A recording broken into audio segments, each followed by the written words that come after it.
Hello everyone, my name is Chandrajit Singh. Welcome to Bhishma GS. आज हम लोग budget पे चर्चा करेंगे। जो इस साल का बजट आया है 2023-24 का, इसमें हम लोग के लिए क्या क्या है, इस पे हम चर्चा करेंगे आज।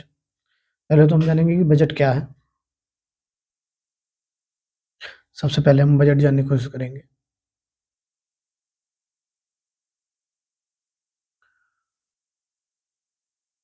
बजट हर साल आने वाला जो हमारे खर्च होते हैं, वह आय के साधन का जो ब्यौरा है, उसे ही हम बजट कहते हैं। ठीक है, तो हम इसको एक लाइन में लिख सकते हैं।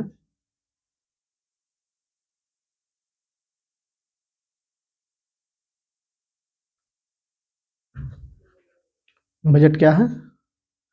जो हमारे आय व खर्च का ब्यौरा। ठीक है। पता चल गया खर्च क्या है। ये बजट होते कितने प्रकार के हैं? ये 2 प्रकार के होते हैं। ठीक, रेवेन्यू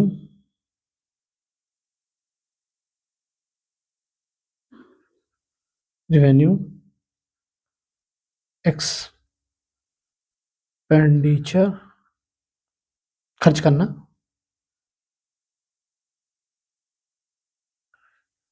कैपिटल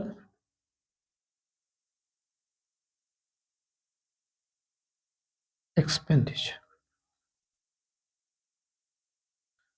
2 प्रकार के खर्चे हो गए, एक कैपिटल और एक रेवेन्यू। ठीक है, इनमें हम खर्चे भी आय भी 2 प्रकार के देखेंगे। कैपिटल आय और रेवेन्यू आय। खर्चे भी 2 प्रकार के होंगे, कैपिटल आय और रेवेन्यू खर्चा। सॉरी, गलत बोल गया लग रहा है। रेवेन्यू खर्चा, कैपिटल खर्चा, रेवेन्यू आय, कैपिटल आय। ठीक, ये 2 हो गई। अब हम एक बात समझेंगे।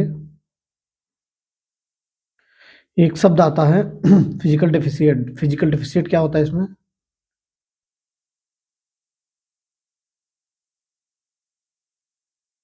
फिजिकल डेफिसिएट, आप जानिए कि फिजिकल डेफिसिएट का मतलब ये है कि जब खर्चा आय से अधिक हो, मतलब आय से अधिक खर्चे को ही हम फिजिकल डेफिसिएट कहते हैं। आप इसको एक लैंग्वेज में लिख सकते हैं, आय से अधिक खर्चा, यही क्या होगा? Physical deficit. जैसे सरकार की आय मानिए एक प्रकार से 100 रुपया है। 100 रुपया है, उसने खर्च किया 108 रुपया, मान लीजिए 108 रुपया खर्च किया, तो ये फिजिकल डेफिसिएट में आ जाएगा, इसमें आ जाएगा, फिजिकल डेफिसिएट में आ जाएगा। जैसे आय कम हो, खर्चा ज़्यादा हो। हर सरकार क्या करती है कि हमेशा हमेशा दिखाना चाहती है कि हमें आय से ज़्यादा हम लोक व्यवस्था पे खर्च कर रहे हैं पैसा। तो हर सरकार ये दिखाती है, चाहे जो सरकार हो, चाहे भाजपा हो, चाहे बसपा हो और चाहे कांग्रेस। हर सरकार आय से अधिक दिखाती है कि हम लोक कल्याण में कार्य कर रहे हैं। और आय से अधिक कर रहे हैं तो ये पैसा भी तो हम कहीं से लेते होंगे। ये जैसे ये हमारे पास पैसा है, ये पैसा तो हम कहीं से ले रहे हैं। ठीक, 8 रुपए तो हम कहीं से ले रहे हैं, ये कौन देगा? फॉरेन, फॉरेन देंगे। ठीक, कैसे देंगे? जैसे हमारी वृद्धि दर कितनी चल रही है, एक प्रकार से आप समझ लिए पहले। जैसे हमारी हर साल की वृद्धि जीडीपी दर मान लीजिए 6% है, 6% है। तो पहले तो 100 रुपया हमारे पास था, 100 पे 100% पे इसीलिए मान के चलते हैं कि 100 पैसा पे आप ज़्यादा अच्छा समझ जाएँगे। 100 रुपया हमारा था, 100 से अभी ये मोटा-मोटा बता रहे हैं, और अलग से कैलकुलेटिव बताते हैं। ये था, इस पे 6% की ब्याज हमें मिल रही है। भारत को, भारत बढ़ रहा है, इतनी बड़ी जीडीपी बन रहा है, तो इसका 6% कितना हो गया, 106 रुपया। क्लियर? ठीक। अब हम क्या करेंगे, जैसे हमारे पास 100 रुपए हैं, अब हम क्या करेंगे, हम उधार लेंगे। अब बड़े बड़े बिजनेसमैनों को देखते हैं, कोई भी बड़ा बिजनेसमैन है वो बिना उधार लिए इतना बड़ा बिजनेस नहीं कर सकता है, उसको उधार उधार दिखाना ही पड़ता है, क्योंकि जब, और उधार वो तभी लेते हैं जब आपकी बिजनेस ग्रोथ अच्छी हो, ग्रोथ अच्छी होगी वो उधार ले लेंगे। मार्केट कितने कितने पे लेंगे, अगर उनकी ग्रोथ चल रही है 6 पे, तो मार्केट से उठाएंगे 2% पे, 1% पे। ठीक है, ये जरूरी नहीं कि 6 पे उठाएं, मतलब उनको फायदा होगा तब ना, जैसे उन्होंने मार्केट से पैसा लिया, अब उनको 4% का फायदा हो रहा है तब उन्होंने मार्केट से लिया। अगर उनको 6% का ले रहे हैं, 6% का पूरा घाटा हो जा रहा है, मतलब 6% ही देना पड़ रहा है, तो वो बिजनेस लोन क्यों लेंगे, नहीं लेंगे। तो देखो, जैसे 100 रुपया हम लिया और 100 रुपया हमने ले लिया ये मार्केट से, किसी भी कंट्री से, जैसे समझ लो हमने ले लिया यूरोप से, यूरोप से ले लिया। अब हम कितने के आदमी हो गए भाई, हम हो गए 200 रुपये के आदमी। 200 रुपये पे हम 6% का लगाएंगे तो कितना हो जाएगा, 6 दूनी 12। ठीक है, हम कितने के आदमी हो गए, 100 नहीं 212 रुपये के। और हमने ये जो 100 रुपया लिया था, इस 100 रुपये को हम समझिए 2% पे लिए थे। 2% में मतलब अब हमको पैसा कितना वापस करना है, 102 रुपये, 102 रुपये वापस करने हैं। ये देखिए, हम 102 रुपये इसमें से घटा देंगे तो कितना बचेगा हमारे पास, 210 रुपया। आपने देखा प्रॉफिट, पहले का देखिए, अब का देखिए। अगर हम 6% से चलते 200 रुपये पे, मतलब ये, आप देख रहे हैं 106 मिल रहा था हमें, इसमें से हमने घटा दिया, ओह 11, सॉरी, ये हो जाएगा 110 रुपया। देखा, पहले 106 था, बढ़ के कितना हो गया, 110। कितने का फर्क आ गया, 4 का। हम प्रॉफिट में हो गए, तभी तो हम बढ़ती हुई अर्थव्यवस्था है, मजबूत है। इसी तरह हम अर्थव्यवस्था को संभालते हैं। और हमेशा बजट, जो भी बजट है, कोई भी देश अगर बजट पास करता है और बजट बताता है कि हम आज बजट लाने वाले हैं, तो हमेशा घाटे का ही बजट पेश करता है। हर सरकार, हर लोक कल्याणकारी सरकार हमेशा घाटे का बजट पेश करेगी कि देखो मुझे आय कम हो रही है और मैं तब भी अपने देश के लिए लोक कल्याणकारी मैं सरकार हूं, इस वजह से मैं एक अच्छा स्वास्थ्य के लिए, समाज के लिए, सबके लिए बहुत अच्छा बिल ला रही हूँ। कैसे कैसे सरकार लाएगी बिल, ऐसे लाएगी, जैसे मुझे 100 रुपया अर्निंग हो रही है, मैंने बताया ना 100 रुपया अर्निंग हो रही है, मैं 110 रुपये खर्च कर रहा हूँ, मुझे मार्केट से 10 रुपया लेना पड़ रहा है, मगर मैं फिर भी खर्च कर रहा हूँ क्योंकि मुझे अपने लोगों की चिंता है। यह हर सरकार का कार्य है। सरकार कभी फायदे के लिए नहीं बना करती है, हमेशा लोक कल्याण के लिए ही सरकारें बनती हैं। समझ लो। अब सरप्लस क्या है, सरप्लस जान लो, वैसे ये होता बहुत कम है, ये मतलब अभी तो दिखा नहीं है फिलहाल कि सरप्लस, बस शब्द जान लो, जैसे हो, ये ज़्यादातर कोई देश लाता नहीं, अभी तक तो लाया नहीं फिलहाल। आज इस बार सरकार ने जितने खर्च किए हैं उतने ही पैसे बजट में लाए हैं। ठीक है, तो जितना मतलब अर्न किया है उतना ही खर्च करेगी इस बार सरकार, बहुत अच्छे तरीके से। मगर पहले ये जानिए सरप्लस क्या है, सरप्लस क्या चीज़ है। सरप्लस, सरप्लस बजट, इसमें क्या होता है, जब सरकार की आय खर्च करने की आय से ज्यादा हो, मतलब सरकार की आय ज्यादा और क्या करे वो, खर्च करे कम, इसी को ही हम कहेंगे सरप्लस। मतलब हमारे पास 100 रुपया आया, मैंने बस 90 ही रुपया लोगों के लिए लगाया, 10 रुपया बचा लिया, तो ये लोक कल्याणकारी सरकार कहलाएगी, नहीं, नहीं कहलाएगी। इसने 10 रुपया बचाया, मतलब ये अपने प्रॉफिट के लिए सरकार बनी है। समझ रहे हो। सर ये बताइए, जब इतना पैसा आ रहा है, कहाँ आ रहा है, हम लोग को पता कैसे चलेगा। भाई पैसा भी तो पता करना जरूरी है कि पैसे कहाँ से आ रहे हैं, कैसे आ रहे हैं।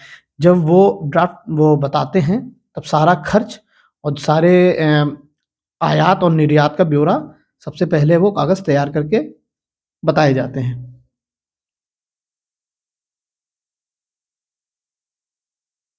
समझ में आया ना? इस तरीके से होता है। अब हम चलते हैं अपने बजट की ओर। तो बजट हमारा, ये बजट का प्रावधान किस में है? बजट का प्रावधान है अनुच्छेद 112 में शायद।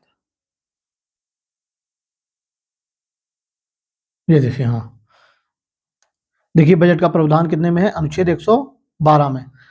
112 में बजट का प्रावधान जरूर है, मगर बजट शब्द नहीं है। आप समझ पा रहे होंगे, बजट का प्रावधान है, बजट शब्द नहीं है। देख लो, बजट शब्द नहीं है।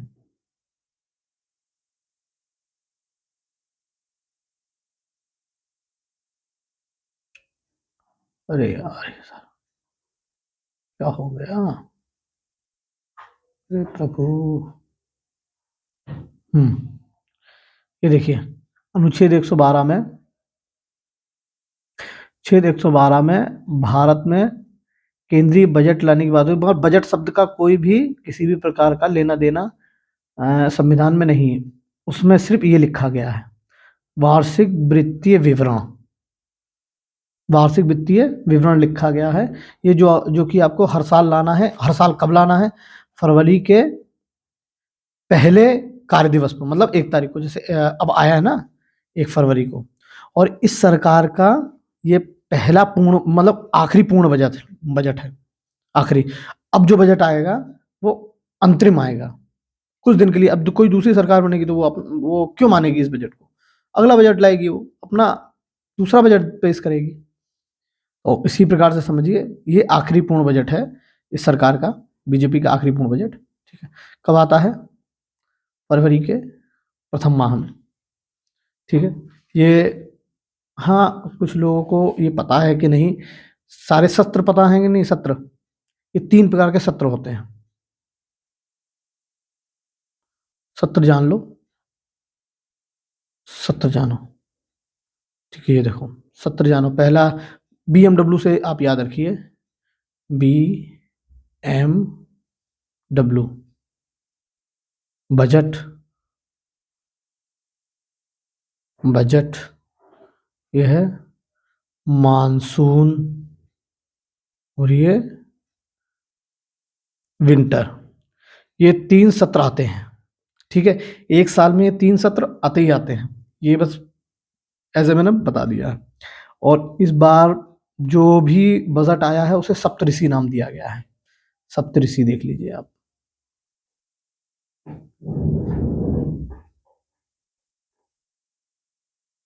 ये देखिए, अमृतकाल सप्तऋषि। इसमें inclusive development, reaching last miles, मतलब अंतिम व्यक्ति तक पहुंचे चीजें, डेवलपमेंट हो इंफ्रास्ट्रक्चर का, और ये है इन्वेस्टर्स बढ़े आए, ग्रीन ग्रीन ग्रोथ, मतलब आपकी जो व्हीकल्स हैं, जो हम पॉल्यूशन कर रहे हैं उसके लिए यूथ पावर, जो युवा हैं उनके लिए भी इस बजट में किया गया है। समझ रहे हो? और देख लो, यही है सप्तऋषि। इसको इन्होंने क्या नाम दिया है? सप्तऋषि। अमृतकाल का पहला बजट बोल रहे हैं इसको, और इसको कह रहे हैं ये सप्त ऋषि है। ठीक है, मगर हम लोग को तो ब्रॉड में पता होना चाहिए। क्यों? तो पहले हम एक एक करके देखेंगे कि बैंकिंग सेक्टर में हमारे लिए क्या क्या किया गया है। बैंकिंग सेक्टर में मतलब कुछ तो आया होगा ना, इनकम टैक्स, ये सब किससे। पहले आप ये डाटा देखिए, आप लोग डाटा समझ पा रहे होंगे कि नहीं। ये देखिए, हमारे ऊपर टैक्स कैसे लगेगा। 3 लाख पे 0, 3 से 6 पे 5%, मतलब 15,000 रुपये। 6 से 9 पे 30, देख रहे हैं। 9 से 12 पे 45, 20%। 12 से 15 पे, 15 से लाख, 30 से 30 तक। ठीक है, 30 लाख से 30 से ज़्यादा पे, यहाँ पे थोड़ा सा कहाँ गया, ये होना चाहिए यहाँ पर 30%। 30 लाख से ऊपर, 15 से 30 लाख से ऊपर, इतना। समझ गए? ये जो पहले, हाँ ठीक है, पता चल गया आपको। अब एक डाटा देखिए आप, जो हमने, ये नहीं, ये नहीं, ये नहीं, हाँ ये डाटा देखिए आप, दिख रहा है आपको? थोड़ा बड़ा कर दूं?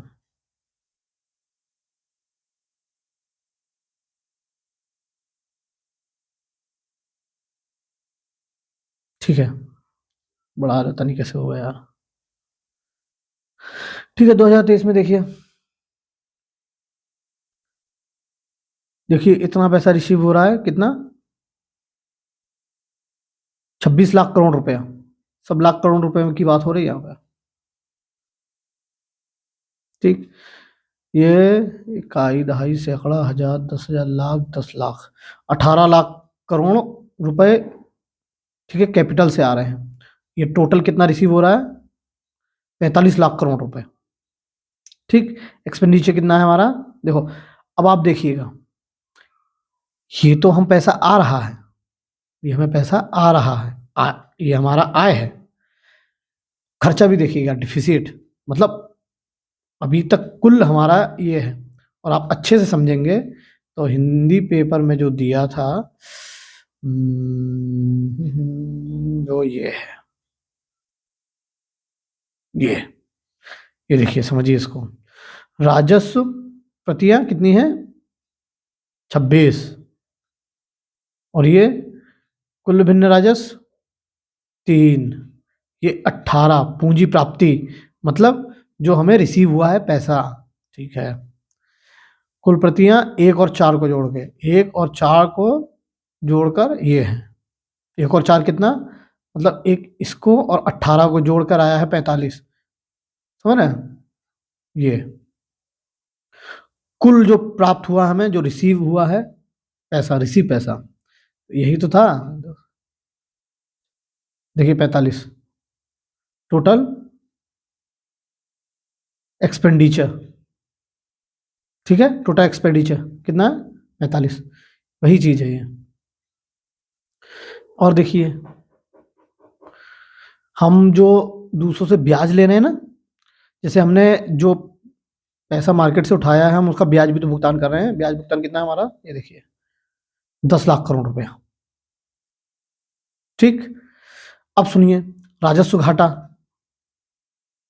हम जो हमारे राज्य में घाटा हो रहा है, राजस्व घाटा का जो हम बिल पेश किए हैं, देखिए लाइन पहले 10वीं देखिए, राजस्व खाते पर इतना रुपया आ रहा है और राजस्व प्राप्ति इतनी हो रही है, मतलब घाटा इतना और राजस्व प्राप्ति इतनी। घाटा कितना? 35, 35 घाटा, और प्राप्ति कितनी?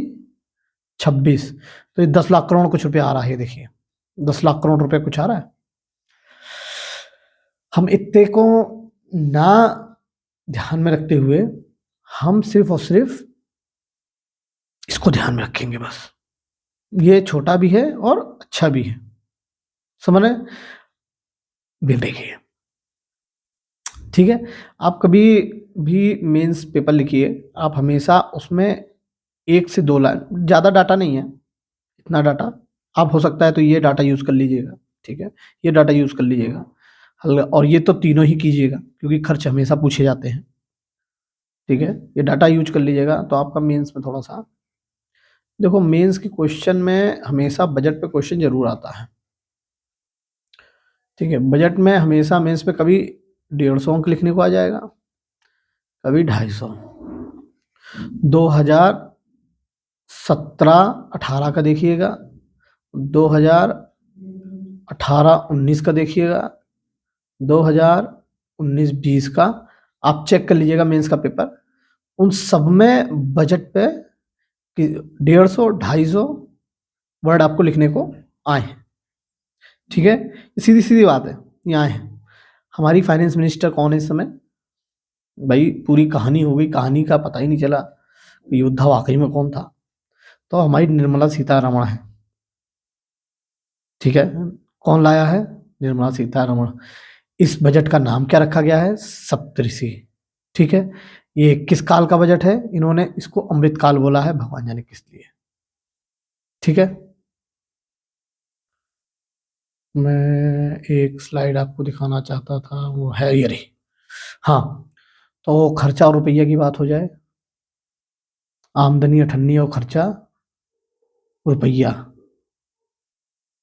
डायलॉग सुने हो ना? थोड़ा बड़ा कर दूं तब ज्यादा समझ में आएगा। दिखा कुछ, दिखा कुछ। अब उम्मीद करता हूँ कायदे से दिख रहा होगा। ठीक है, पेन ले लिए जाए।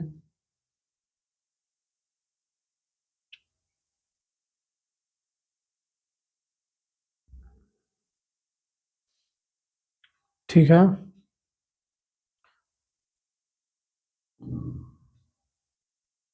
चलिए। रुपी कम फ्रॉम, मतलब रुपया कहाँ से आ रहा है। ठीक, रुपया गोज टू, रुपया कहाँ जा रहा है। ठीक, पहले आने की बात देख लें कि कहाँ कहाँ से हम पैसा दे रहे हैं। कारपोरेट टैक्स जो अडानी अडानी हैं, जो बड़े बड़े बिजनेसमैन हैं, वो कितना परसेंट दे रहे हैं? 15 पैसा। मतलब 100 में से 15% वो लोग दे रहे हैं। ठीक है, जो हमारे लोग जॉब कर रहे हैं, सरकारी जॉब जो कर रहे हैं, वो लोग कितना रुपया दे रहे हैं? वो दे रहे हैं 15%। आप देख रहे हैं, जबकि नौकरियों की संख्या कितनी है?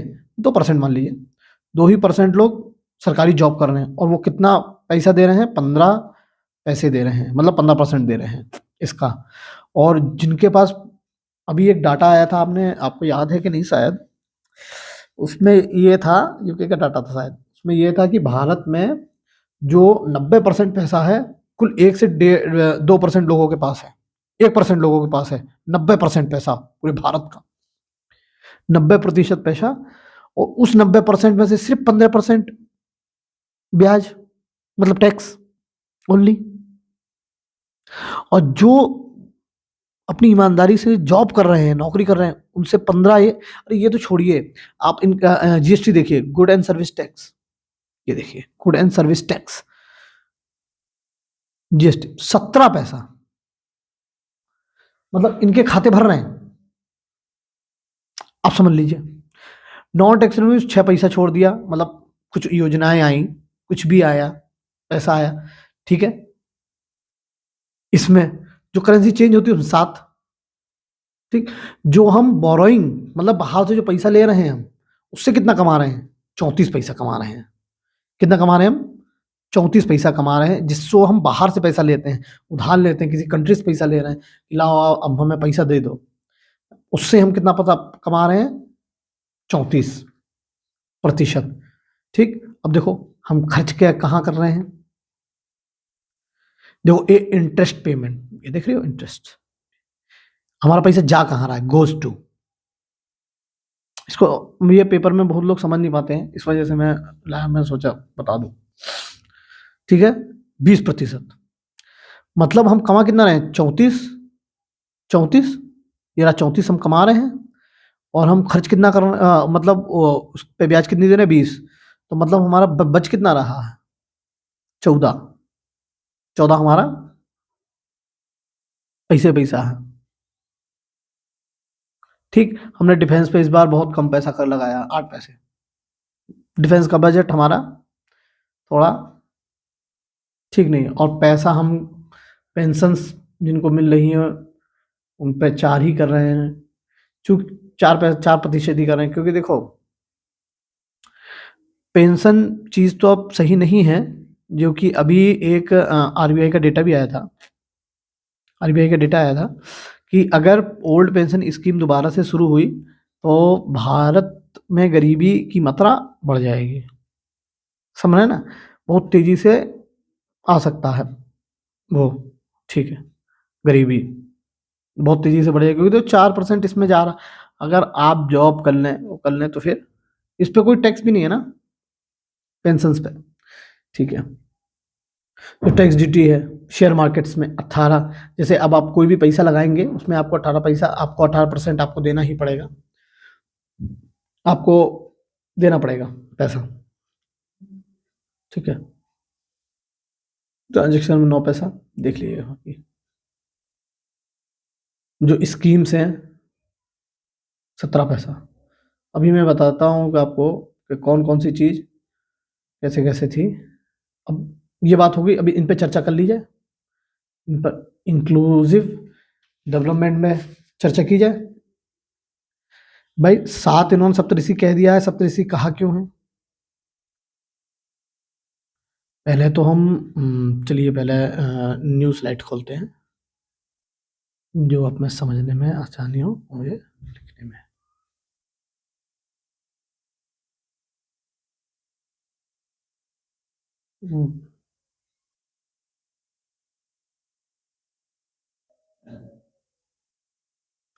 हाँ, चलिए लिखते हैं। जो इस बार जो बैंकिंग का हालात है, बैंकिंग के हालात जो हमारे बैंकिंग के हालात हैं, उन पे 2023 में सुधार क्या किया गया है? पहला सुधार लिख लीजिए, जो भी पहचान पत्र आपके पास होगा, आपको पैन कार्ड और आधार कार्ड से डिजिटलाइजेशन देख रहे हैं आप, धीमे-धीमे बढ़ ही रहा है। तो उसको जोड़ना एक मेन काम हो गया है, ठीक है? अब आपको अपने खातों में आधार और पैन कार्ड से आपको जोड़ना पड़ेगा, ठीक है? विदेशी जो रुपए आते हैं, उनको ओवरटेक करने के लिए ये सब किया जा रहा है, ठीक है? अब इनकम टैक्स सुन लीजिए, किस-किस पे हमें इनकम टैक्स देना है, क्योंकि अपने को तो मतलब इनकम टैक्स से है। इनकम टैक्स थोड़ा छोटे में बता रहे हैं, कभी बड़े में दूसरी वीडियो लेकर आएँगे, क्योंकि पूरा एक बहुत ब्रॉड तरीके से आता है ना, ठीक है? आपको 7 लाख रुपए तक कोई टैक्स नहीं देना है। ये आपकी अच्छा ठीक ही है एक प्रकार से।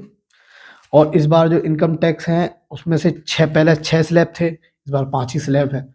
आपने देखा भी, दिखाई मैंने। देखा कि नहीं? चलो मैं फिर से दिखा देता हूँ। स्लैब देख लो।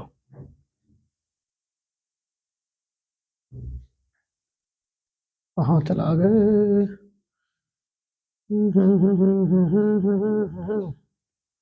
अरे! ये रहा। 5 ही स्लैब है, 1, 2, 3, 4, 5 ही स्लैब है इस बार, ठीक है? पिछली बार था बहुत ज़्यादा, पिछली बार 6 थे, ठीक है ना? ठीक है। इनकम टैक्स 7 लाख पे आपको 1 रुपया नहीं देना है, ठीक है? 6 से घटा के 5 कर दिए। और थोड़ा-सा ही बदलाव हुआ है, नए टैक्स सिस्टम में थोड़ा-सा बदलाव हुआ है, ज़्यादा कोई बदलाव है नहीं इसमें। क्लीन एनर्जी आपने देखी, ग्रीन एनर्जी जो अभी मैं बता रहा था ना, क्लीन एनर्जी जिसको कहते हैं। क्लीन एनर्जी 35,000 करोड़ रुपए इसमें निवेश किया गया है, जिसपे आप सोलर सिस्टम बनेंगे, आपको ई-व्हीकल्स का यूज़ कीजिए, जितना हो सके पर्यावरण के ऊपर थोड़ा-सा, ठीक है? और जो यंग यूथ था, ऐसे कुछ था ना, यूथ पावर पे क्या हुआ है? यूथ पावर देख लीजिए। यूथ पावर पे हुआ है आपका नौकरियों को नेशनलाइज़ करना, ठीक है? उनकी स्कीम के अंदर लाना, उनको डायरेक्ट लाभ पहुँचाना, और इसी में यूथ में ही कौशल पीएम कौशल विकास स्कीम, पीएम कौशल विकास स्कीम 4.0 शुरू होगी, ठीक है? अब ये चौथा चरण है कौशल विकास स्कीम का। किसानों के लिए हमने क्या किया है? अब यूथ का तो हो गया ना?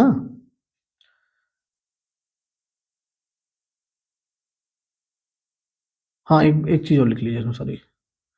जो अलग-अलग राज्य हैं, वहाँ पर 30 स्किल इंडिया सेंटर बना रहे हैं, स्किल्स इंडिया सेंटर।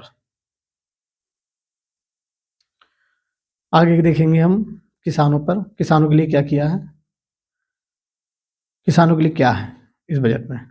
अब आप किसान क्रेडिट कार्ड से आप 20 लाख करोड़ रुपया शायद इसमें लगाया गया है किसान क्रेडिट कार्ड में। अब आप लोन ले सकते हैं, ठीक है।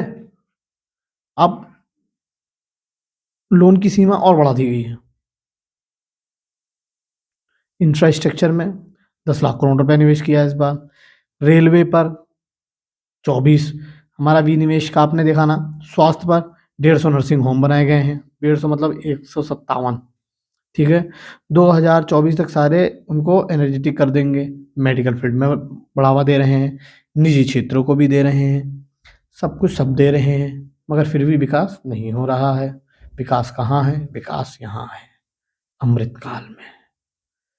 कहाँ है? यहाँ है, ये रहा, ठीक है। मैंने आपको दिखाया ना, चीज़ें बेच बेच के हम लोग बहुत चीज़ें कमा रहे हैं, ठीक है। चलिए, ये बातें तो हो गई। अब हम एक चीज़ देखेंगे कि इस बजट से पहले हम राष्ट्रपति का जो है अभिभाषण क्यों करवाते हैं। राष्ट्रपति का अभिभाषण आ जाता है ये मेंस में लिखने के लिए, ठीक है, थोड़ा सा बहुत 1-2 पॉइंट के लिए आपका 1-2 लाइन बढ़ा देता है, अच्छी चीज़ है वैसे फिलहाल, ये हमेशा का है, आप चाहिए तो लिख लीजिएगा, क्योंकि देखिए बहुत बड़ा नहीं है, आप चाहें तो लिख सकते हैं, कोई इतनी बड़ी बात नहीं है। वो बहुत छोटा हो गया पेन, ठीक है, लिख लीजिए चाहिए तो। ये रहा, राष्ट्रपति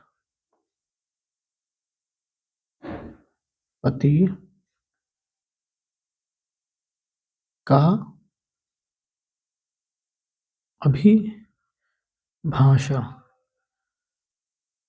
ये मुख्यतः बस इसलिए किया जाता है जिससे सरकार की वो गिनाई जा सके उपलब्धियां, सरकार की अच्छाइयाँ राष्ट्रपति गिनाता है इसमें, बस और कुछ है नहीं। बस अब हम ये जानेंगे कि ये जो है, ये कब से, कहाँ से परंपरा कहाँ शुरू हुई, ये करना क्यों ज़रूरी हो गया, ठीक है। परंपरा क्योंकि हमारे देश पे ब्रिटिश हुकूमत रही, तो ये लोग पहले जो यहाँ पर नॉमिनेटेड थे वो अभिवादन किया करते थे, अभिभाषण किया करते थे परंपरा के अनुसार। जो पहले थे, जो भी गवर्नर जनरल, गवर्नर, ये सब अभिभाषण दिया करते थे, तो वहीं से ये परंपरा चलती आ रही है। पहले तो हम देखेंगे धीमे धीमे कि जो हमारी मुर्मू जी हैं, राष्ट्रपति महामहिम मुर्मू जी, इनका पहला अभिभाषण है, ठीक है। ये संसद की सामूहिक बैठक लेती हैं, संबोधन करती हैं, सरकार के कार्य गिनाती हैं इसमें, ठीक। ये परंपरा शुरू कहाँ से हुई? तो जो हमारे ऊपर किसका शासन था? ब्रिटिश का, मतलब यूके ने ये परंपरा शुरू की। कब शुरू की? 16वीं शताब्दी में। हाँ सर, 16वीं शताब्दी में शुरू की, ठीक। 16वीं शताब्दी में ये परंपरा शुरू हुई। 16वीं शताब्दी में सर कब हुई? 16वीं शताब्दी 1790 में शुरू हुई, ठीक है, जब पहली बार कांग्रेस को अभिवादन किया गया, ठीक है, पहली बार। अब सर ये तो ब्रिटिश में हो गई, यूके में। सर ये चीज़ भारत में कब आई? भारत में आई 1919 में। 1 मिनट, भारत से, हाँ सर, भारत में कब आई? सर ये भारत में कब आई? सर भारत में आई 1919 में। अभिभाषण करना, ठीक है, किसके तहत आई? ठीक है, ये आई भारत सरकार अधिनियम 1919 के तहत। इसमें भारत सरकार अधिनियम 1919 के तहत आई, ठीक है। यहीं से इसका जन्म माना जाता है कि राष्ट्रपति अभिभाषण करेगा, अभिवादन करेगा। इस समय तो हमारा देश आज़ाद नहीं हुआ था, तब सर कहाँ राष्ट्रपति हुआ करते थे? नहीं, राष्ट्रपति नहीं थे मगर गवर्नर तो थे, गवर्नर जनरल। वो अभिभाषण किया करते थे, क्योंकि इनके जो दस्तावेज मिले हैं उसमें इनका अभिवादन लिखा हुआ है, घोषित किया हुआ प्रमाण मिले हैं कि हाँ ये किया करते थे, हर साल का कार्य था इनका। ठीक है, जब हमारा देश आज़ाद हुआ 1947 में और 1950 तक, इस समय कोई भी अभिभाषण नहीं हुआ। ठीक है, क्यों नहीं हुआ? कि इस समय हमारा कॉन्स्टिट्यूशन बन रहा था। ठीक है, कोई भी संबोधन इन बीच में नहीं हुआ। तो पहले जो हमारे राष्ट्रपति डॉक्टर राजेंद्र प्रसाद,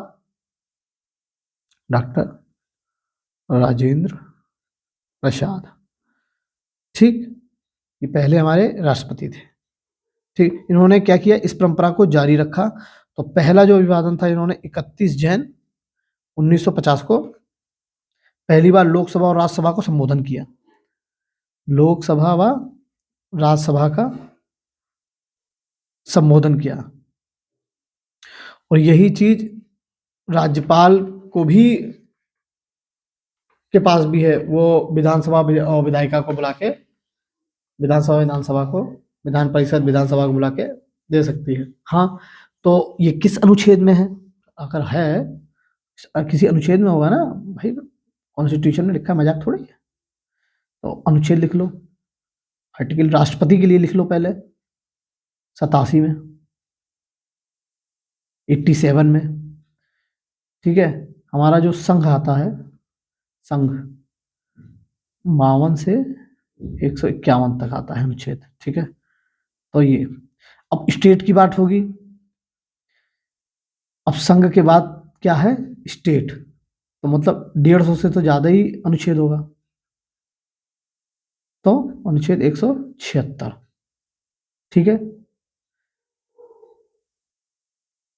जब देखा गया कि हमेशा हर बार अभिवादन करना पड़ रहा है, तब 1951 में एक संविधान संशोधन किया गया, जिसे वार्षिक मामला बोला गया इसको।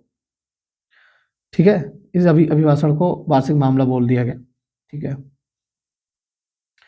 और इसमें जैसा कि मैंने बताया कि राष्ट्रपति क्या करते हैं, सरकार की अच्छाइयाँ बताते हैं, अच्छाइयाँ गिनाते हैं, ये बताते हैं कि सरकार ने क्या क्या किया, सरकार कैसी है, सरकार ऐसी है, सरकार वैसी है, सरकार बहुत बढ़िया है।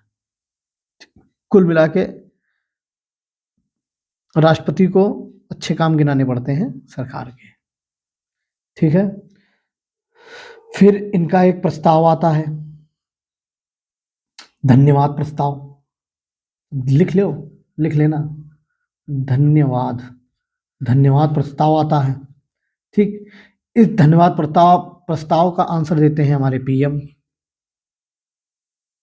ठीक है, इसका जवाब जिनको देना पड़ता है वो हमारे पीएम है।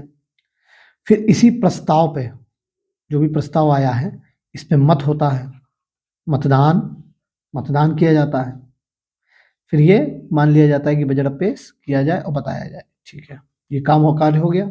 अब एक क्वेश्चन लिख लीजिए, ऐसा ही है, आप लिखना चाहिए, लिख लीजिए, बजट 2023-24 को स्पष्ट करते हुए, खुल गया कुछ, कहाँ गया? हाँ, स्पष्ट करते हुए, अरे यार, हाँ, स्पष्ट करते हुए, जरा पेन बदल दो यार, बहुत छोटा हो गया। हाँ, स्पष्ट करते हुए राष्ट्रपति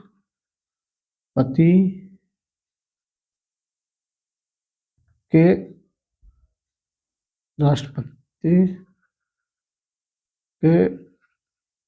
अभिभाषण पर भी ये प्रकाश डालें। ठीक है, इससे आपको पता होगा कि आपने क्या समझा इतनी देर में। ठीक है, बजट की लाइनें लिख दीजिएगा, स्पष्ट कर दीजिएगा बजट क्या है, बजट क्या मतलब कैसा कैसा खाका है, ठीक है, हर साल आता है, ठीक। अभिभाषण लिख दीजिएगा, अनुच्छेद जरूर लिख दीजिएगा, जिससे कि एग्जाम में जांचे कि हाँ लड़का जानकार है भाई, ठीक है ना। तो आज के लिए इतना ही। Thank you for watch.